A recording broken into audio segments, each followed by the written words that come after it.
In the summer of 2005, 12-year-old Emma Caldwell vanished from her bedroom 3 days before her 13th birthday party. No broken window, no sign of struggle. Her door was still locked from the inside when her parents found her bed empty at dawn. 8 years later, her brother was cleaning out their late grandmother's attic when he found it wedged behind a loose floorboard, pages yellowed with age and fear. What he read in those faded pages made him call the police immediately, and revealed a secret so dark that it shocked an entire town. The attic ladder groaned under Jake's weight, like it remembered the last time someone had climbed up here. That someone had been Emma, probably. Back when she was 11 and still thought their grandmother's attic was some kind of treasure cave instead of a dusty graveyard for broken furniture and moth-eaten Christmas decorations. Jake's shoulder scraped the low beam as he hauled himself up through the opening. The air hit him thick and stale, decades of heat and dust and the ghost smell of his grandmother's lavender sachets that had long since crumbled to powder. Grandma Rose had died 3 weeks ago. Heart attack in her sleep, peaceful as you could ask for at 87.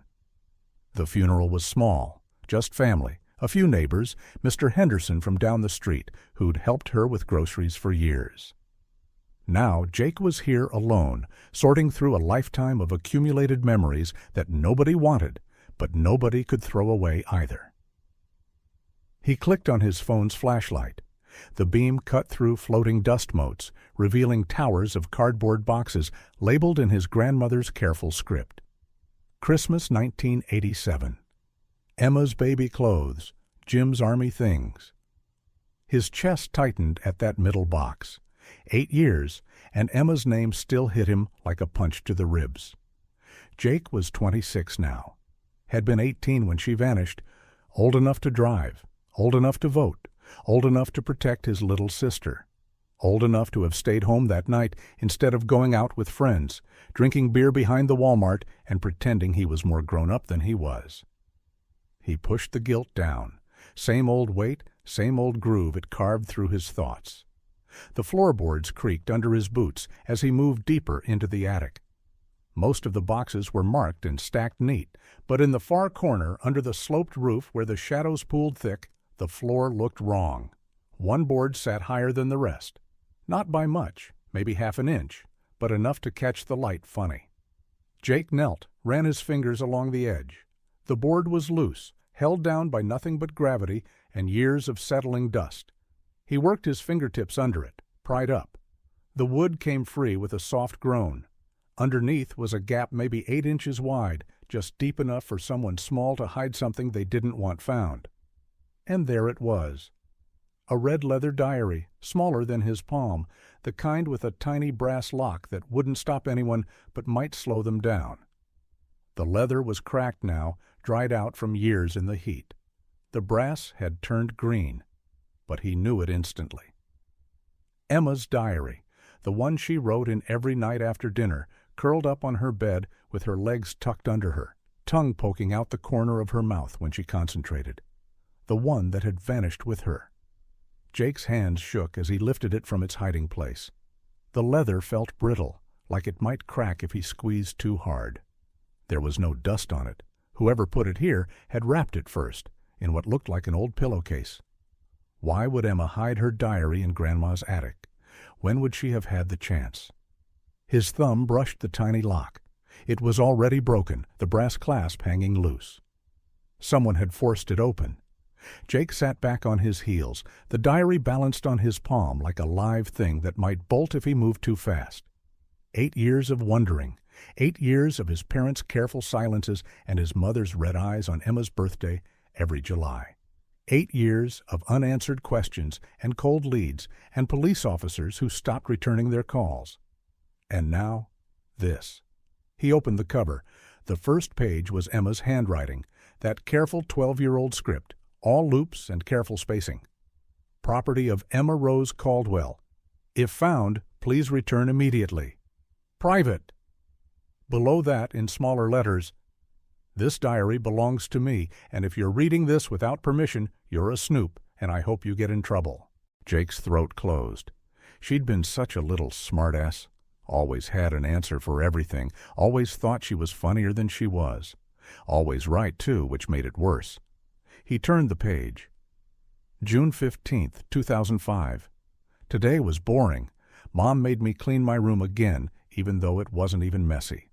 Jake's being stupid about Melissa Gardner. He thinks she likes him, but she obviously doesn't, because she laughs at him, not with him. Boys are so dumb. Despite everything, Jake almost smiled. Emma had never liked Melissa. Turned out Emma was right about that, too. Melissa had blown him off the week after Emma disappeared, said he was too weird, and always talking about his sister. He flipped ahead a few pages. June 20th, 2005.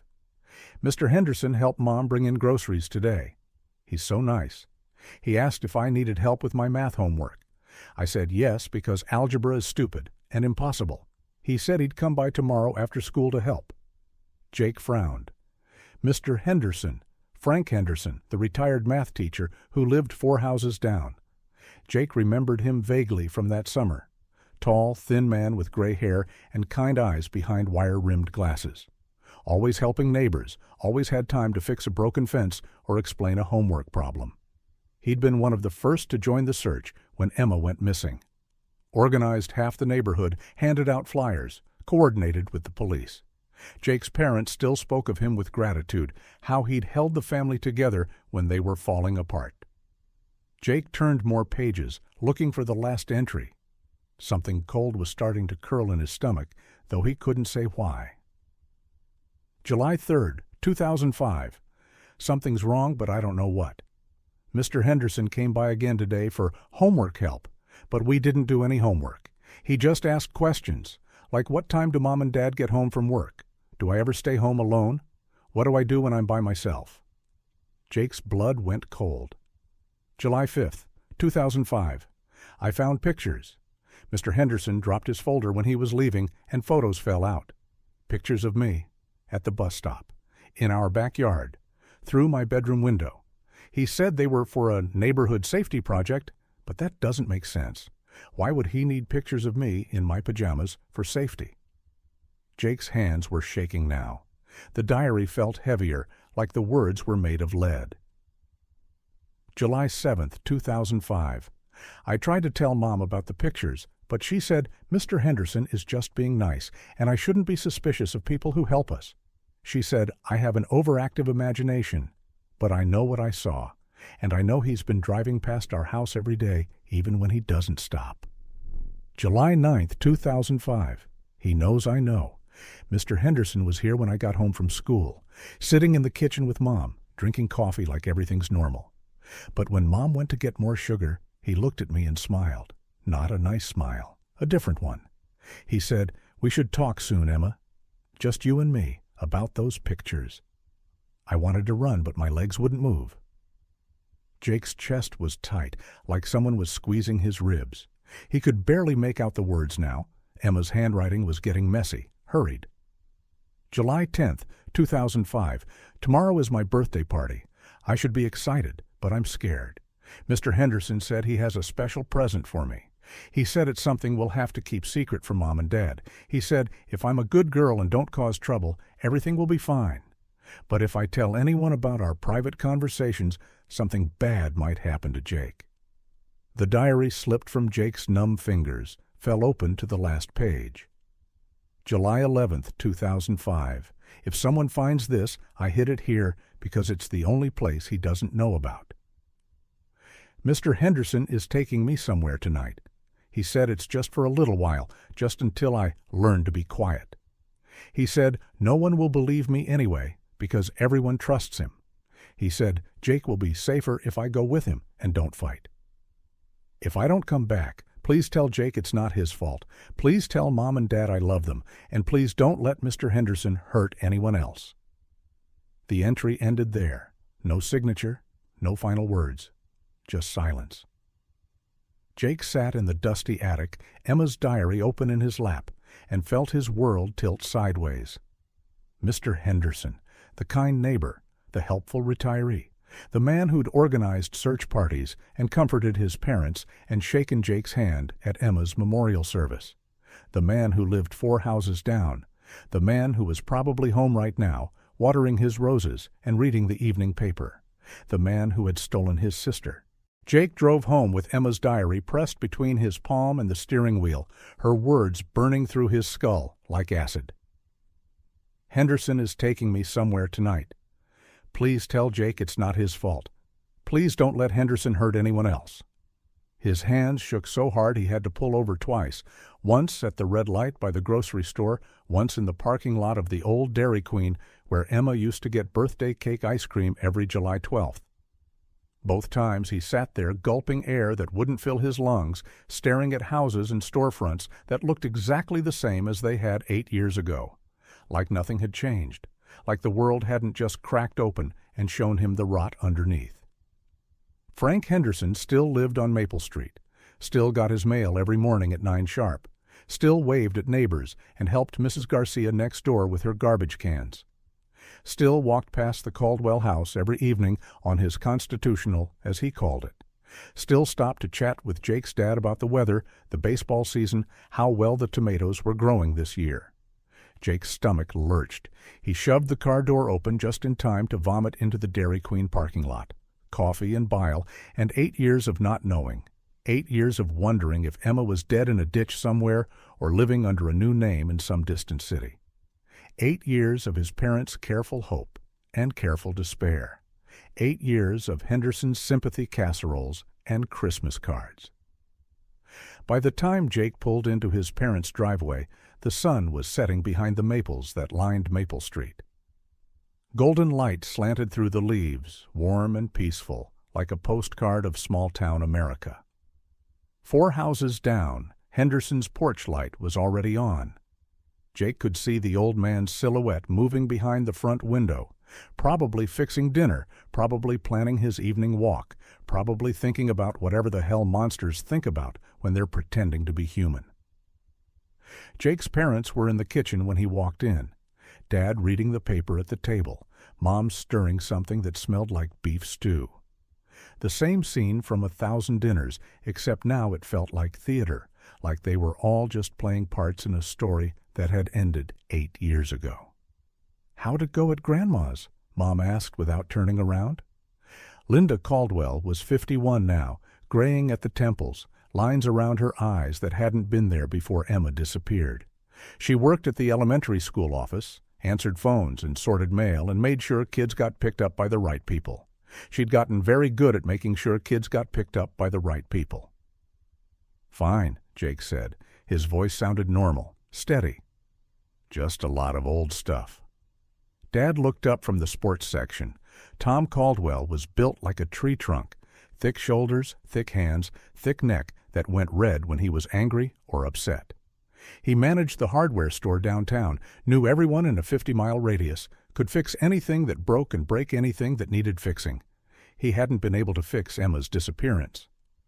"Find anything interesting?" Dad asked. Jake's hand tightened around the diary in his jacket pocket.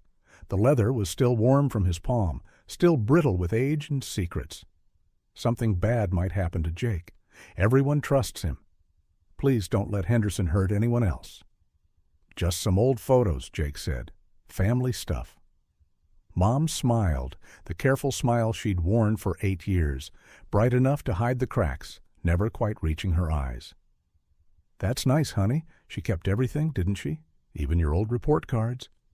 Jake nodded and poured himself a glass of water he didn't want. His throat felt like sandpaper. Every swallow hurt. Through the kitchen window, he could see Henderson's house. The porch light made a warm yellow circle on the front steps. Such a normal house. White siding, green shutters, flower boxes full of petunias that Henderson tended every morning with the kind of patience Jake's mom always said came from being a teacher. He asked questions, like what time do Mom and Dad get home from work? Pictures of me, through my bedroom window. He knows I know. "Jake?" Mom was looking at him with concern. "You okay?" "You look pale." He forced himself to focus. "Yeah, just tired. Long day." Dad folded his paper. "Why don't you stay for dinner?" "Your mom made enough stew to feed the neighborhood. Please tell Jake it's not his fault." Jake's chest went tight again. All these years, he'd carried the guilt like a stone in his pocket. If he'd been home that night, instead of out drinking with Tommy Davis and Brad Walker, if he'd checked on Emma before he went to bed, if he'd listened when she tried to tell him about the weird dreams she'd been having, about feeling like someone was watching her. She had tried to tell him, not directly. Emma never did anything directly, but in that sideways way kids had when they were scared but didn't know how to say it. "I think someone's been in my room," she'd said the week before she vanished. "Things are moved around." "You're being paranoid," Jake had told her. "Nobody's been in your room. I found my window unlocked yesterday. I always lock it." "You probably just forgot." "Jake, I'm serious. What if someone's watching me?" "Em, you watch too many scary movies. Nobody's watching you." But someone had been. Frank Henderson had been, and Jake had told his 12-year-old sister she was paranoid. "I should get going," Jake said. His voice sounded hollow, like it was coming from somewhere far away. Mom frowned. "You sure? You barely stayed 10 minutes." "Yeah, I need to think about some things." Dad stood up, stretched his back. "You know, I ran into Frank at the post office today. He asked about you, said he hadn't seen you around much lately." Jake's blood turned to ice water. "He did? Nice man, Frank. Always asks about the family. Still feels bad about Emma, you know. Blames himself for not finding her when we were all searching." Jake's hand found the diary in his pocket again. The pages crinkled under his fingers. He said, "No one will believe me anyway, because everyone trusts him." "Yeah," Jake managed. He's a good neighbor." Dad nodded. "Best kind of people in the world, folks like Frank. Always there when you need them. Never ask for anything in return." Jake excused himself to the bathroom and threw up again. When he came back, his parents were discussing whether to plant bulbs this fall or wait until spring. Normal conversation, normal life, normal people who had no idea that the man they trusted, the man they invited to family barbecues and holiday dinners, was the reason their daughter was gone. Jake kissed his mother's cheek and shook his father's hand and walked out into the evening air that felt too thin to breathe. Henderson's house was 4 houses down.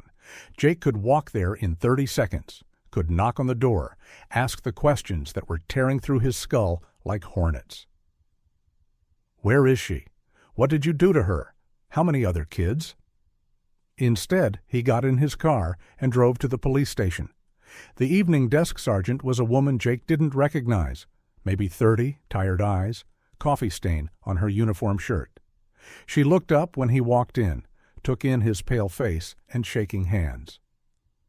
"Can I help you?" Jake pulled out the diary, set it on the counter between them like evidence in a trial. "I need to report new information about a missing person case," he said. "My sister, Emma Caldwell. She disappeared 8 years ago." The sergeant's expression shifted, became more alert. "Emma Caldwell? I remember that case. You found something?" "Her diary, hidden in my grandmother's attic. It names the person who took her." The sergeant reached for a pen. "What's the name?" Jake's throat felt raw. "Frank Henderson. He lives on Maple Street. Everyone trusts him. Everyone thinks he's a good man." The sergeant wrote it down, but Jake could see the doubt creeping into her expression, the careful neutrality cops used when they thought someone might be unhinged. "Son, Frank Henderson has lived in this town for 30 years. He's a retired teacher, volunteers at the food bank. I think there might be some mistake."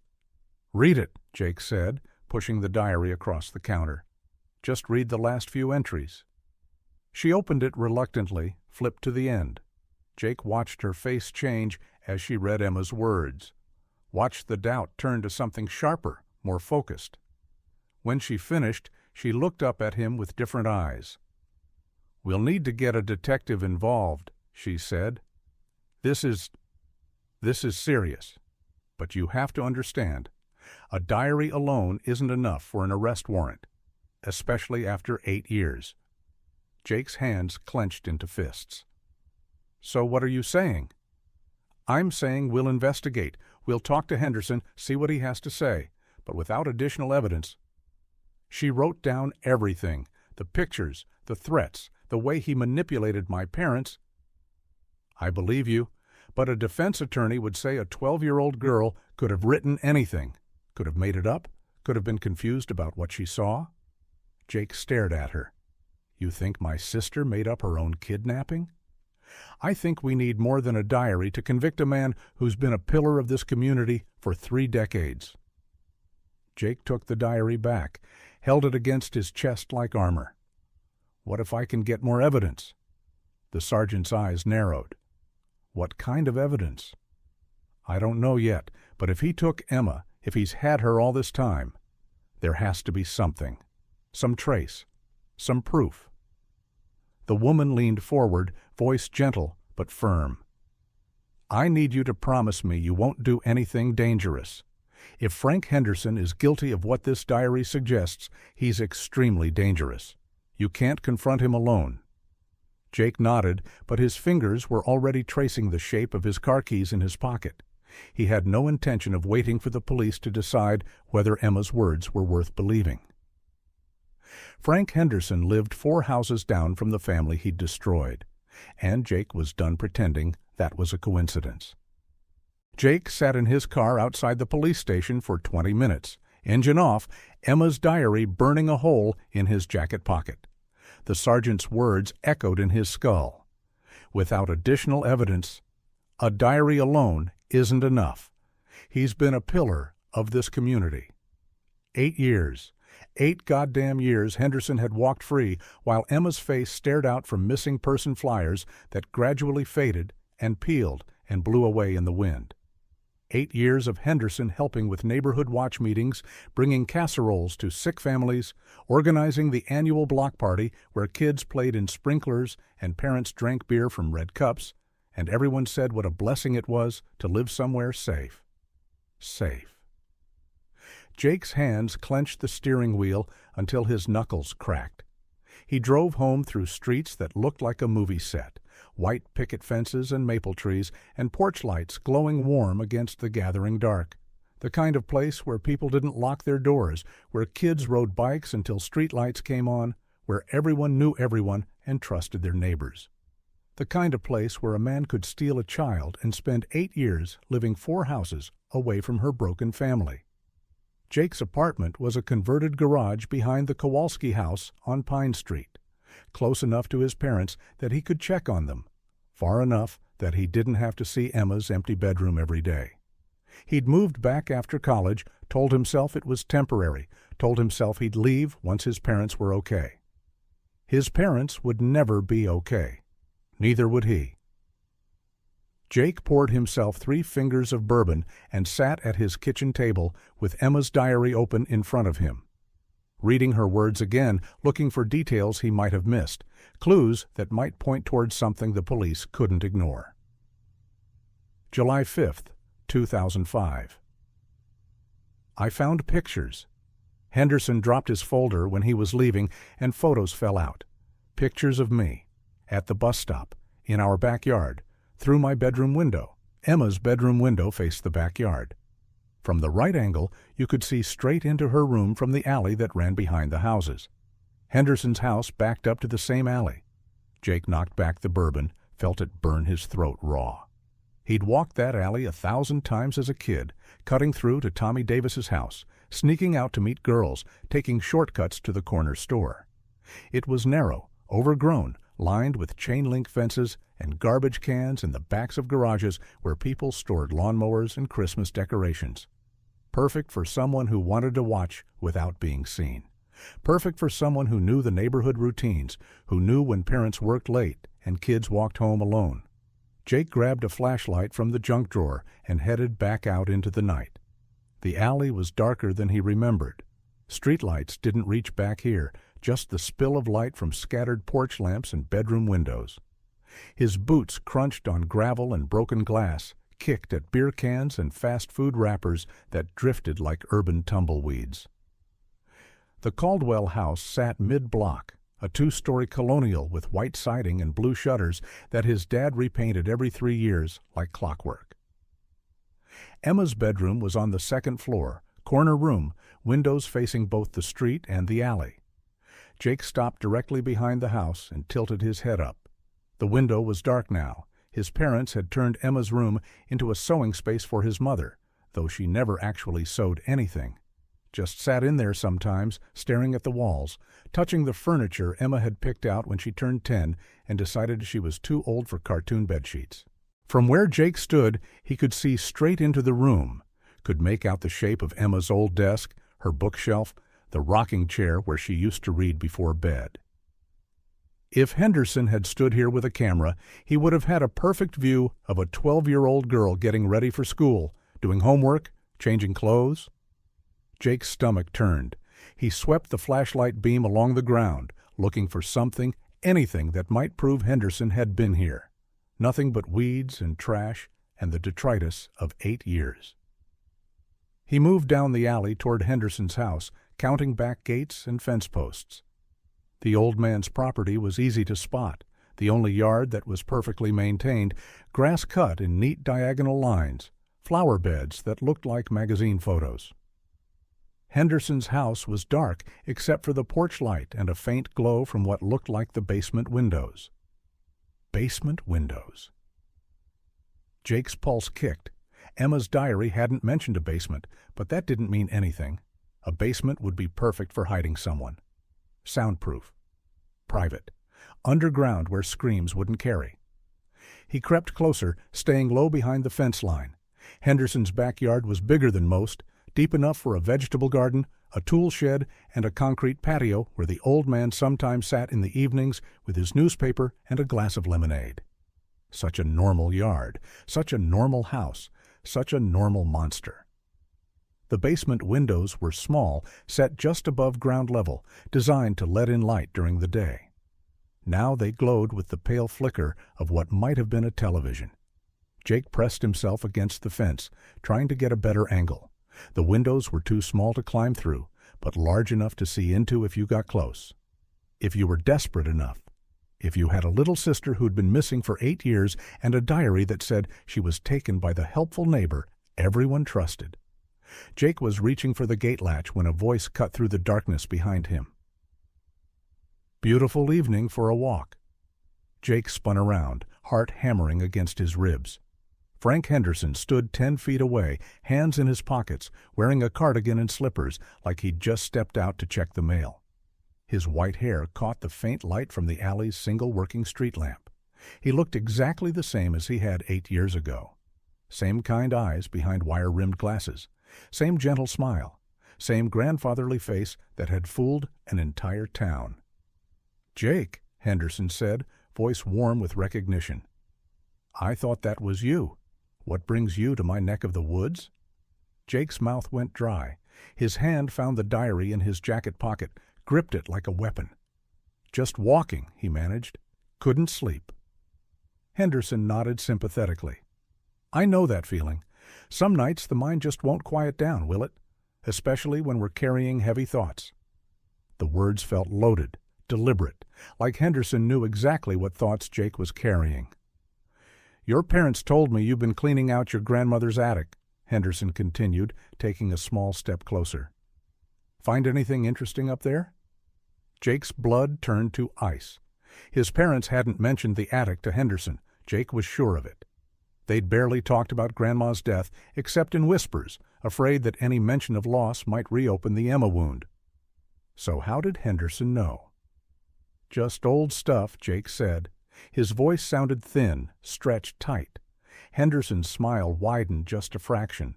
Still kind, still gentle, still the smile of a man who helped neighbors and organized block parties and knew where every missing child in the neighborhood had gone. "Sometimes old stuff can be quite valuable," Henderson said. "Quite illuminating. Though, of course, not everything we find is meant to be shared. Some discoveries are better kept private, don't you think?" Jake's hand was shaking now. The diary felt like it was burning through his jacket, through his skin, straight into his bones. Henderson knew. Somehow, impossibly, Henderson knew about the diary. "I should get going," Jake said, backing toward the alley mouth. "Of course," Henderson said. "But Jake? If you ever want to talk about what you found up there, my door is always open. I've always been fond of your family, especially Emma." The name hit Jake like a physical blow. Henderson's voice when he said it was soft, almost caressing, like he was savoring the syllables. Like he'd been saying Emma's name for 8 years. "She was such a special girl," Henderson continued, "so curious, so full of questions. I always wondered what became of her." Jake turned and ran. He sprinted down the alley, boots pounding gravel, breath coming in ragged gasps that tasted like copper and fear. Behind him, Henderson's voice followed like smoke. "Give my regards to your parents, Jake. Tell them I'll stop by soon." Jake didn't stop running until he reached his apartment. He slammed the door, turned the deadbolt, pulled the curtain shut. Then he sat on his couch with Emma's diary clutched against his chest and tried to stop his hands from shaking. Henderson knew about the diary, which meant Henderson had been watching the Caldwell family for 8 years, waiting to see if any evidence would surface. Which meant Emma might still be alive. Which meant she might be in that basement right now, 30 feet from where her parents slept every night, close enough to hear the neighborhood kids playing in their yards on summer evenings, close enough to hear her family calling her name. Jake opened the diary again, flipped to the last entry. "If I don't come back, please tell Jake it's not his fault." But it was his fault. He dismissed her fears, told her she was paranoid, left her alone the night Henderson came for her. And now Henderson was threatening him, reminding him that doors were always open, that he could stop by any time, that some discoveries were better kept private. Jake picked up his phone, started to dial the police station, then stopped. What would he tell them? That Henderson had been polite? That he'd mentioned the attic? That he'd asked about Emma in a way that made Jake's skin crawl? None of that was evidence. None of that would get a search warrant. But the basement windows were evidence. If Emma was down there, if Henderson was keeping her in his basement like some kind of pet, then maybe Jake could get proof the police couldn't ignore. Maybe he could get close enough to those windows to see inside. Maybe he could finally bring his sister home. Jake waited until 2 a.m., when the neighborhood was dead quiet, and even the most dedicated insomniacs had given up on sleep. Then he put Emma's diary in his pocket, grabbed his phone and flashlight, and headed back into the darkness. This time, he wasn't running away. Jake didn't sleep. He sat at his kitchen table until dawn, Emma's diary open in front of him, reading her words over and over until they burned themselves into his retinas. Pictures of me, through my bedroom window. He knows I know. Please don't let Henderson hurt anyone else. Every time Jake closed his eyes, he saw Emma's 12-year-old handwriting, the way her letters got smaller and shakier with each entry, the way her fear bled through the ink onto pages that had waited 8 years to tell their story. By morning, Jake felt hollow, wrung out, like he'd been crying without tears, grieving without relief. He made coffee with hands that shook, burned his toast, stood at his kitchen window, staring at nothing while his breakfast turned to ash in his mouth. Henderson lived 4 houses down from Jake's parents, close enough to walk there in 2 minutes, close enough to see the Caldwell house from his front porch, close enough to watch, to wait, to remember. Jake showered, dressed, tried to figure out what the hell he was supposed to do with a day that felt like the rest of his life balanced on its edge. He drove to work, the construction site where he'd been framing houses for the past 3 years, honest work that paid the bills and kept his hands busy. But today his mind wandered, his measurements came out wrong, and by lunch his foreman pulled him aside. "You okay, Caldwell? You seem off." Jake nodded, lied, said he'd had a rough night. The foreman looked skeptical, but let it go. Jake ate his sandwich in his truck, engine running, air conditioning blowing stale air that smelled like sawdust and disappointment. Emma's diary sat on the passenger seat like a live thing, dangerous to touch but impossible to ignore. He'd been carrying it everywhere since he found it, couldn't bear to leave it at home, couldn't stand to have it out of his sight. What if Henderson came looking for it? What if he broke into Jake's apartment, searched through his things, found the one piece of evidence that could destroy his perfect life? Jake's phone buzzed. Text from his mother. "Dinner Sunday?" "Your father's grilling." He stared at the message, tried to imagine sitting at his parents' table, making small talk about work and weather while Emma's words echoed in his skull. Tried to imagine not grabbing his father by the shoulders and screaming the truth until someone finally listened. She tried to tell us. She documented everything. She left us a map to find her, and we threw it away. Jake typed back, "Maybe. Work's been crazy." Another lie. Another deflection. Another brick in the wall of silence that had surrounded Emma's disappearance for 8 years. But what else could he do? Walk into Sunday dinner and announce that Frank Henderson, their helpful neighbor, their trusted friend, was a monster who'd stolen their daughter? They'd think Jake had lost his mind. They'd call someone, maybe suggest therapy, maybe have him committed for observation, and Henderson would hear about it. Henderson heard about everything in their small town. Henderson would know that Jake knew, and then what would happen to Emma? Jake drove home after work with no memory of the route, found himself sitting in his driveway with the engine off and the sun setting behind the trees that lined his street. Normal sounds drifted through his open windows, kids playing in yards, lawnmowers starting up, the distant bark of dogs and hum of traffic. The soundtrack of small-town America, peaceful and safe and wholesome. The kind of place where monsters hid in plain sight. Jake walked to the end of his street, turned onto Maple, counted houses until he reached the Caldwell place. His parents' car was in the driveway, porch light already on, even though dusk was just settling. 4 houses down, Henderson's house looked exactly the same as every other house on the block. White siding, green shutters, flower boxes full of petunias. The American flag hanging from the porch post, car parked neat in the driveway. As Jake watched, Henderson's front door opened. The old man stepped out, wearing khakis and a cardigan, carrying a watering can toward his flower boxes. He moved slowly, carefully, like someone who had all the time in the world. Like someone who had nowhere else to be, nothing to hide, no reason to hurry. Henderson watered his petunias with the same attention he probably gave to everything, methodical, precise, caring. The kind of neighbor every parent wanted living next door to their children. The kind of man who organized block parties and helped with homework and remembered everyone's birthdays. The kind of man who took pictures through bedroom windows and made 12-year-old girls disappear. Henderson finished with the flowers, straightened up, stretched his back like the movement caused him pain. An old man's gesture, harmless and human. Then he turned and looked directly at Jake. Across 50 yards of suburban evening, their eyes met. Henderson's expression didn't change. No surprise, no guilt, no recognition of wrongdoing.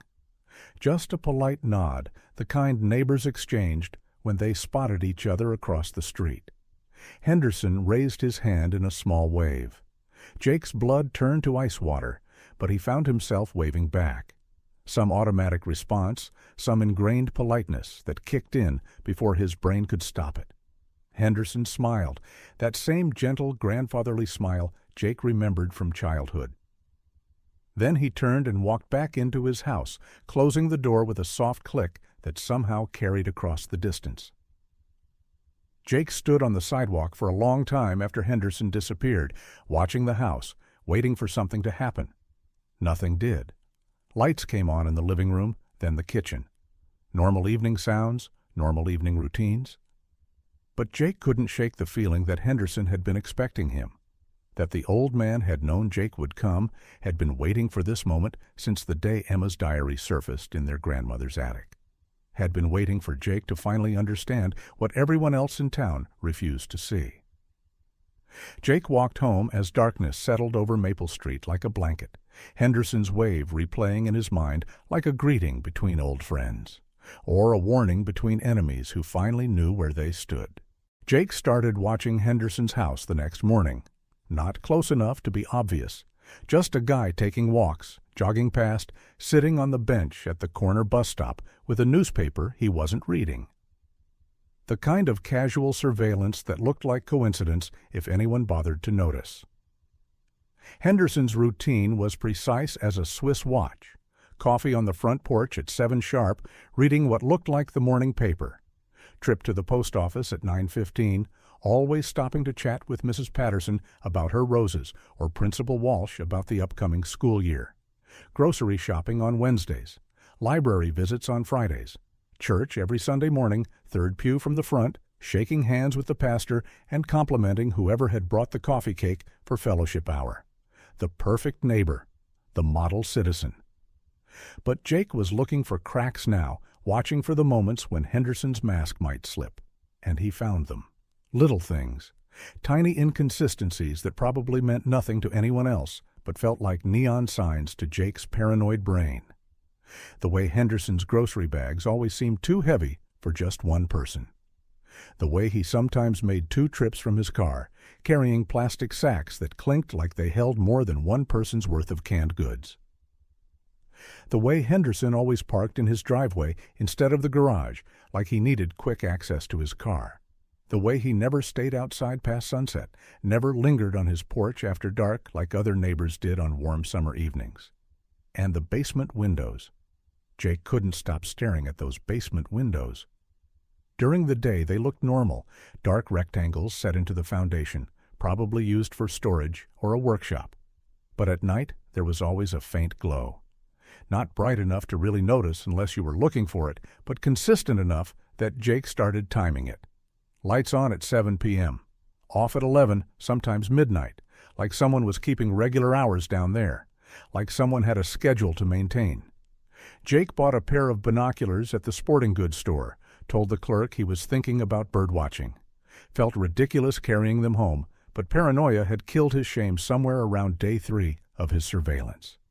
From his apartment window, Jake could just see the edge of Henderson's backyard through the trees. Not enough to make out details, but enough to watch for movement, for changes in routine. On Thursday night, Jake saw Henderson in his backyard at 11 p.m., long after his usual bedtime. The old man was carrying something, a bag or bundle, from his back door toward what looked like a storage shed. Jake grabbed the binoculars, tried to get a better look, but Henderson was already disappearing into the shed. A few minutes later, he emerged empty-handed and went back inside. Jake's hands were shaking as he lowered the binoculars. What did Henderson keep in that shed? What was important enough to take care of at 11 o'clock at night? Friday morning, Jake called in sick to work. His foreman wasn't happy, but Jake promised he'd be back Monday and tried not to think about how many more lives this investigation was going to cost him. He spent the day at the public library, this time looking up Henderson's previous addresses. The newspaper archives were digitized going back to 1995, and Jake scrolled through them looking for anything, any mention of Frank Henderson, any unusual disappearances in the towns where he'd lived. What he found made his stomach drop. Millfield, Pennsylvania. Henderson had taught there from 2001 to 2003. In September 2002, a 10-year-old girl named Rachel Bennett had vanished from her bedroom. Never found. Case went cold after 6 months. Riverside, Ohio. Henderson taught there from 2003 to 2005. In April 2004, 12-year-old Nicole Richards disappeared walking home from school. Also never found. Jake printed everything, hands shaking as the pages came out of the machine. 3 missing girls, 3 different towns, 3 different states, all places where Frank Henderson had worked, all cases that went unsolved. Jake drove home with the printouts burning a hole in his passenger seat, his mind racing. This wasn't just about Emma. Henderson was a predator, a serial kidnapper who'd been perfecting his technique for years, and he'd landed in their quiet town like a spider finding the perfect web. That night, Jake couldn't sit still. He paced his apartment, checked and rechecked the locks, jumped at every sound from the street outside. At 1 a.m., he gave up on sleep and walked back to Maple Street. Henderson's house was dark except for the basement glow. But as Jake watched from the shadows across the street, he saw something that made his breath catch. A shadow moved past one of the basement windows. Quick, there and gone, but definitely human-shaped. Too small to be Henderson. Jake's heart hammered against his ribs. He moved closer, staying low behind parked cars, trying to get a better angle on those windows. The shadow passed again, slower this time. Jake caught a glimpse of long hair, a slight build, someone moving carefully like they didn't want to make noise. Someone who'd learned to be quiet. Someone who'd been learning for 8 years. Jake pulled out his phone, started to dial 911, then stopped. What would he tell them? That he saw a shadow? That he'd been stalking his neighbor and thought maybe someone was in the basement? The police would think he was having a breakdown. They'd probably arrest him for harassment, and Henderson would know that Jake was on to him. And then what would happen to Emma? What would happen to the scared shadow moving past those basement windows at 1 in the morning? Jake needed more than shadows. He needed proof. He needed to get inside that house. Jake crept around to Henderson's backyard, staying low, moving slow. The shed Henderson had visited Thursday night was wooden, painted white to match the house, with a simple padlock holding the door shut. Jake used a rock to break the lock, wincing at the sound of metal snapping. But the neighborhood stayed quiet, no lights coming on, no dogs barking. Inside the shed, Jake's flashlight beam revealed garden tools, bags of fertilizer, coiled hoses. Normal storage shed contents. But against the back wall was something that made Jake's blood run cold. A filing cabinet locked with neat labels on each drawer. Documentation, photographs, medical records. Jake used a screwdriver from Henderson's workbench to force the top drawer open. Inside were manila folders, each labeled with a girl's name and dates. Rachel, Nicole, Emma, and others.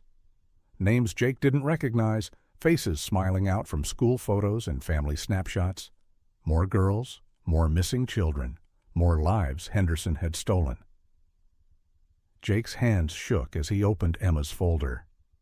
Inside were dozens of photographs. Emma at the bus stop, Emma in their backyard, Emma through her bedroom window getting dressed for school. And at the bottom of the folder, a single sheet of paper with Henderson's careful handwriting. Subject shows promising signs of compliance. Transition to secure location recommended for July 11th. Long-term housing preparations complete. Jake's vision blurred. Henderson hadn't just taken Emma on impulse. He'd planned it for weeks, maybe months. Had been studying her, documenting her routines, preparing a place to keep her. Preparing to make her disappear forever. Jake photographed everything with his phone. The folders, the pictures, Henderson's notes. Evidence the police couldn't dismiss. Proof that would finally bring Henderson down. But as he was closing the filing cabinet, Jake heard a sound that made his blood freeze. The back door of Henderson's house was opening. Footsteps on the patio, moving toward the shed. Jake clicked off his flashlight, crouched behind the filing cabinet, tried to make himself invisible in the darkness. Henderson's voice drifted through the night air, calm and conversational. "I know you're in there, Jake. Why don't you come out so we can talk?" Jake's heart hammered so loud he was sure Henderson could hear it through the shed walls. He crouched behind the filing cabinet, phone clutched in his sweaty palm, trying to decide whether to run or hide or call for help. "I know you're in there, Jake," Henderson's voice called from outside the shed. "Come out. There's nothing to find in there." Jake's thumb hovered over his phone screen. The photos he'd taken of the files, of Emma's folder, of Henderson's careful documentation. All of it was evidence, proof that Henderson was a monster. But Emma was in that basement. Jake was sure of it now. "I don't know what you think you're doing," Henderson continued, his voice still calm but with an edge creeping in. "But you're trespassing on private property. You need to leave." Jake took a deep breath and pushed open the shed door. Henderson stood in the middle of his backyard, bathrobe pulled tight, hair mussed from sleep. But his eyes were alert, calculating. "You're seeing things that aren't there, son," Henderson said, voice gentle but firm. "Grief can make a person imagine all sorts of nonsense. You should go home. Get some rest." Jake held up his phone, showing the photos he'd taken. "I have pictures of your files, pictures of Emma's folder, pictures of Rachel Bennett and Nicole Richards.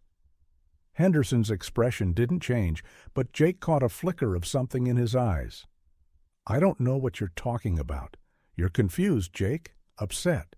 You're imagining things." "I'm not imagining anything," Jake said, his voice stronger now. "I know what you did. I know what you are."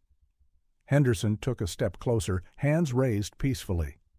"You're having some kind of breakdown. That's understandable. Losing a sister is traumatic, but you can't go around making wild accusations." A sound cut through the night air, faint but unmistakable. Piano music, coming from Henderson's basement. The same melody Emma used to play when she was homesick or scared. Jake's blood went cold. "What was that?" Henderson's face went white. "What was what?" "I didn't hear anything." "That music," Jake said, moving toward the house. "Someone's playing piano in your basement." Henderson stepped sideways, blocking Jake's path. "You're imagining things. There's no one in my house. Go home, Jake." But the panic was showing now. Henderson's voice was higher, strained. His hands were shaking. Jake pushed past him, heading for the back door. "Emma!" he shouted. "Emma, I'm here!" Henderson grabbed Jake's arm. "Stop it! You're going to wake the whole neighborhood!" The piano music stopped abruptly. Jake wrenched free and ran to the basement windows, dropping to his knees, pressing his face to the glass. The basement was lit by a single lamp. Jake could see furniture, a bed, a couch, a small kitchen area. And sitting at an old upright piano was a young woman with long brown hair. She looked up at the window, eyes wide with shock. Emma, 20 years old now, but unmistakably Emma. "Emma!" Jake screamed, pounding on the glass. "Emma, it's Jake!" She stood up from the piano bench, moving toward the window. Her mouth formed his name, though he couldn't hear her through the glass. Henderson appeared beside Jake, grabbed his shoulders, tried to pull him away from the window. "You need to leave," Henderson said, all pretense of calm gone now. "You need to leave right now." Jake fought against Henderson's grip, reaching for the basement window. "Let me in. Let me see her." "There's nobody down there," Henderson shouted. "You're hallucinating. You're having a psychotic break." But even as Henderson said it, Emma was visible through the window, pressing her hands against the glass from the inside, tears streaming down her face. "Oh, my God," Jake breathed. "Oh, my God, is that... How did she get there?" Henderson's grip loosened for just a moment.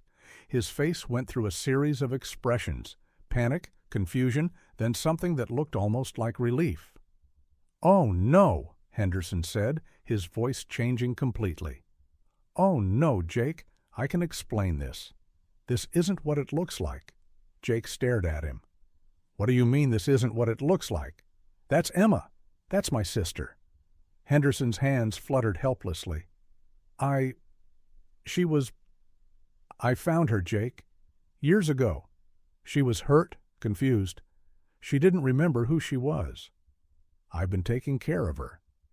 "You're lying," Jake said, but Henderson was already moving toward the back door, keys jingling in his shaking hands. "I can prove it," Henderson said frantically. "I can show you. She's been sick, Jake. Amnesia, brain damage. I've been trying to help her remember, but the doctors said forcing it could be dangerous." Henderson unlocked the back door, his story spilling out faster now. "She showed up at my door one night, barely conscious. No ID, no memory of where she came from. I should have called the police, but she was so scared, so fragile. I thought I could help her." Jake followed Henderson into the house, his mind reeling. When did this happen?" 3 years ago, Henderson said quickly. "Maybe 4. Time gets blurry when you're caring for someone with that kind of trauma." Henderson was moving toward the basement door now, still talking, still explaining. "The doctors said familiar faces might trigger her memories, but they warned me it could also cause more trauma. I've been protecting her, Jake, keeping her safe while she heals." They reached the basement door. Henderson's hand shook as he worked the locks. "You have to be gentle with her. Don't push too hard. Don't try to make her remember too much at once." The locks clicked open one by one. "Jake," Henderson said, his voice breaking now. "You don't understand. I saved her. I protected her. She was dying when I found her. Dying and alone and scared. I gave her a home. I gave her love. I gave her everything she needed." The last lock opened. Henderson's story was falling apart, and he knew it. "I never meant for it to go this long," Henderson whispered. "But she was so damaged, so broken, and she was happy here, safe. I couldn't bear to send her back out into the world that had hurt her so badly." Henderson opened the basement door. "You have to understand," he said, tears in his eyes now. "I love her, like a daughter, like family. Everything I did was to protect her from the people who failed her the first time." Jake pushed past Henderson and ran down the basement stairs. Emma was standing at the bottom, hands clasped in front of her, looking up at him with a mixture of hope and terror. "Jake?" she whispered. Behind him, Henderson's voice cracked completely. "I'm not a monster. I'm not what you think I am. I couldn't let her go. I couldn't let the world hurt her again." Jake reached Emma and pulled her into his arms, feeling her shake against his chest. Over her head, he could see Henderson standing at the top of the stairs, finally broken, finally telling the truth. "I kept her safe," Henderson sobbed. "For 8 years, I kept her safe. That has to count for something. That has to matter."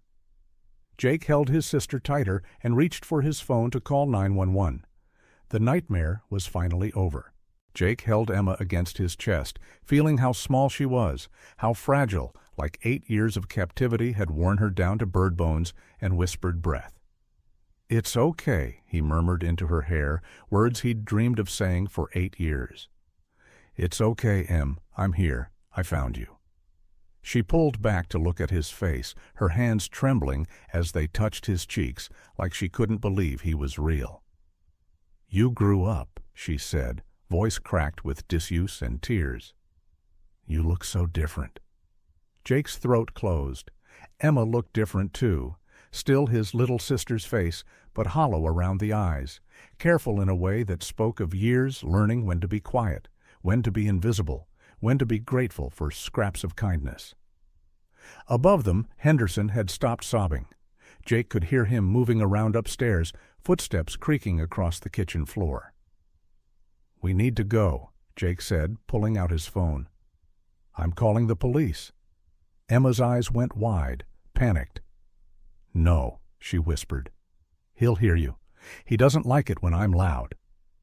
The words hit Jake like a physical blow. 8 years of conditioning, 8 years of learning to be afraid of her own voice. "He can't hurt you anymore," Jake said, but even as he said it, he could hear Henderson's footsteps moving toward the basement door. Jake dialed 911, his thumb shaking on the screen. 911, what's your emergency?" "I found my sister," Jake said, voice breaking. "Emma Caldwell. She's been missing for 8 years. I'm at 247 Maple Street. The man who took her is here." "Sir, did you say Emma Caldwell?" "The missing girl from 2005? "Yes, she's alive. She's in Frank Henderson's basement. Send everyone." Above them, the basement door slammed shut. The sound of locks clicking into place echoed down the stairs like gunshots. Emma flinched at each click, pressing closer to Jake. "He's locking us in," she whispered. Jake tried the door handle, knowing it was useless. Henderson had trapped them both in the basement with Emma, like some twisted family reunion he could control. "Police are on their way," Jake told the dispatcher. "But we're locked in the basement. The suspect has trapped us inside." "Stay on the line, sir. Units are 3 minutes out." 3 minutes. Jake looked around the basement that had been Emma's prison for 8 years. It was exactly what Henderson had said, furnished like a studio apartment, bed, kitchenette, bookshelf full of novels, television mounted on the wall. Everything a person would need to live. Everything except freedom. "He made it nice," Emma said, following Jake's gaze. "He said he wanted me to be comfortable. said comfort was important for healing.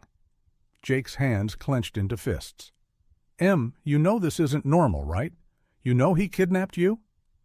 Emma's expression grew confused, conflicted. "He saved me," she said, but the words sounded rehearsed. "I was in danger at home. He kept me safe." 8 years of gaslighting. 8 years of being told that imprisonment was rescue, that isolation was protection. Above them, Henderson's voice called down through the door. "Emma, sweetheart, I need you to listen to me." Emma looked toward the stairs instinctively, like a dog hearing its master's voice. "Don't," Jake said, grabbing her hand. "Don't listen to him." But Henderson was still talking, his voice carrying the same gentle authority Jake remembered from childhood. "Jake doesn't understand what we have here. He doesn't understand how much I care about you, how much we care about each other." Emma's face crumpled. "He's scared," she said. "He doesn't mean to hurt anyone. He just gets confused sometimes." Jake stared at his sister, saw how completely Henderson had twisted her reality. Emma wasn't just Stockholm Syndrome. She was genuinely convinced that Henderson was her protector, that Jake was the threat. "Emma," Jake said gently, "do you remember writing in your diary before you disappeared?" She frowned. "Diary?" "A red leather diary. You wrote about being scared, about Henderson taking pictures of you through your bedroom window." Emma shook her head.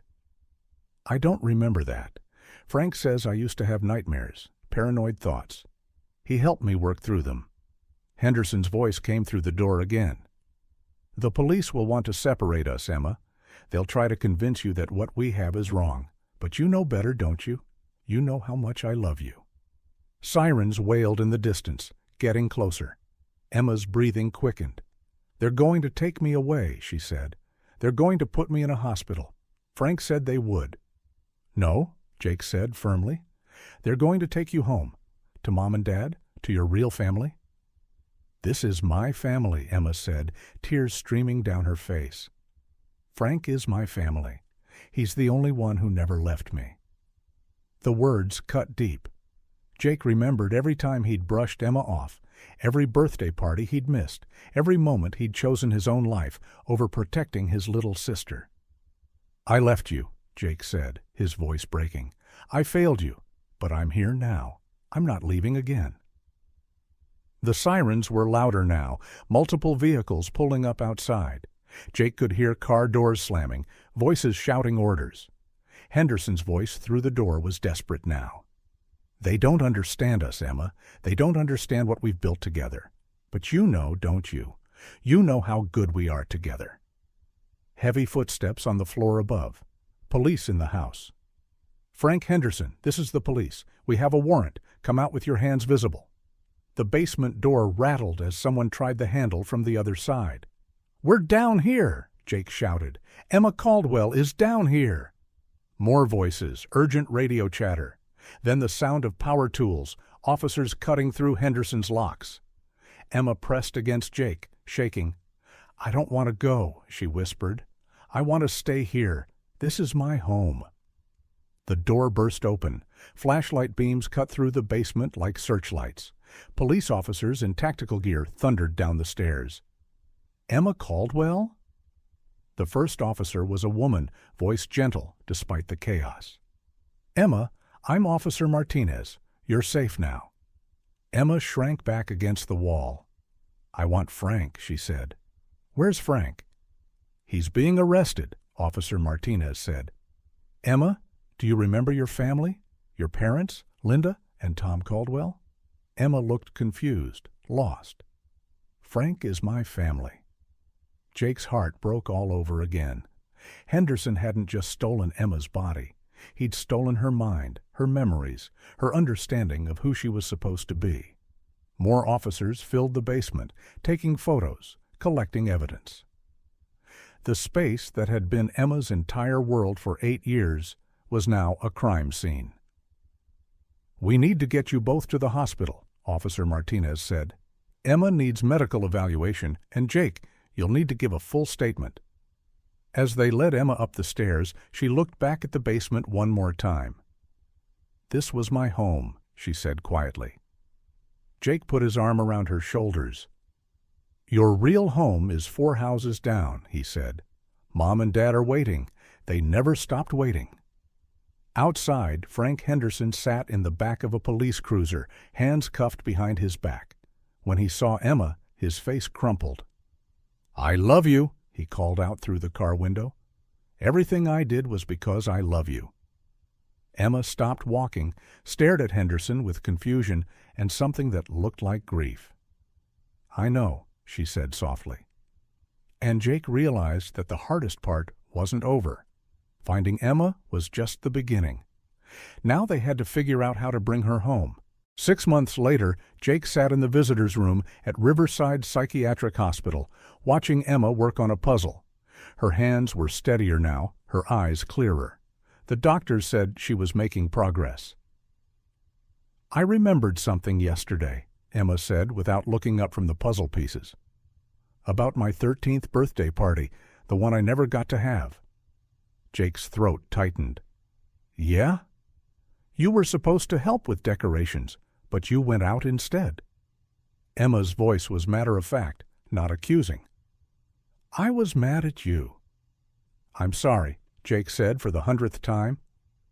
Emma looked up at him then, really looked at him. "I know you are, but Jake, being angry at you was better than forgetting you existed?" She went back to her puzzle. "The doctors say I might be ready for supervised visits home soon, to see Mom and Dad." "They'd like that," Jake said. "They've been waiting." Emma nodded. "Frank always said they'd moved on, that they were happier without me." "Frank lied about a lot of things." "I know that now." Emma fitted 2 puzzle pieces together. "But he didn't lie about everything. I was invisible at home. I did feel forgotten." Jake watched his sister's careful hands, her concentration on the simple task of putting pieces back together. "You won't be invisible anymore," he said. Emma smiled, the first real smile Jake had seen from her since he found her in that basement. "I know," she said, "because you see me now." Outside the hospital windows, snow was falling on a world that had finally learned Emma Caldwell's name again. Frank Henderson was serving 3 consecutive life sentences. Emma was learning to remember who she used to be, and Jake was learning that sometimes finding someone is just the first step in bringing them home.